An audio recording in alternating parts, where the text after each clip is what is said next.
मित्रांनो, भारत आणि अफगाणिस्तान यांच्यातील दुसरा वनडे सामना 17 जून बुधवार रोजी लखनौच्या भारतरत्न श्री अटल बिहारी वाजपेयी इकाना क्रिकेट स्टेडियमवर खेळवला जाणार आहे. 3 सामन्यांच्या या मालिकेत टीम इंडिया सध्या 1-0 ने पुढे आहे. शुभमन गिलच्या नेतृत्वाखालील भारतीय संघाची नजर मालिका जिंकण्यावर असेलच, पण सोबतच टीम मॅनेजमेंट पुढील वर्षी होणाऱ्या वर्ल्ड कपचा विचार करून बेंचवर बसलेल्या खेळाडूंना आजमावून पाहू शकते.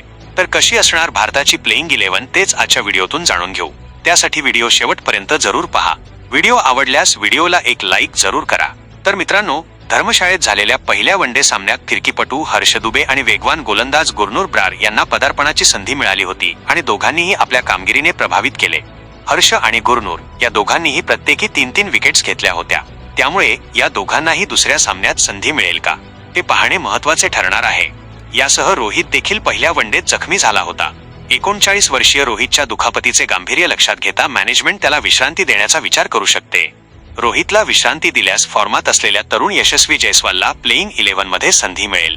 यासह IPL गाजवणाऱ्या प्रिन्स यादवला देखील संधी मिळण्याची शक्यता आहे. तर एकूणच अशी असेल भारताची प्लेइंग 11: शुभमन गिल कर्णधार, रोहित किंवा यशस्वी जयस्वाल, ईशान किशन, श्रेयस अय्यर, KL राहुल, नितीश कुमार रेड्डी, वॉशिंग्टन सुंदर, हर्ष दुबे, गुरनूर ब्रा, प्रसिद्ध कृष्णा आणि प्रिन्स यादव. तुम्हाला कसा वाटला संघ ते कमेंट करून सांगा आणि अशाच खेळाविषयी बातम्यांसाठी आपले क्रिकेट विश्व चॅनल पाहत रहा.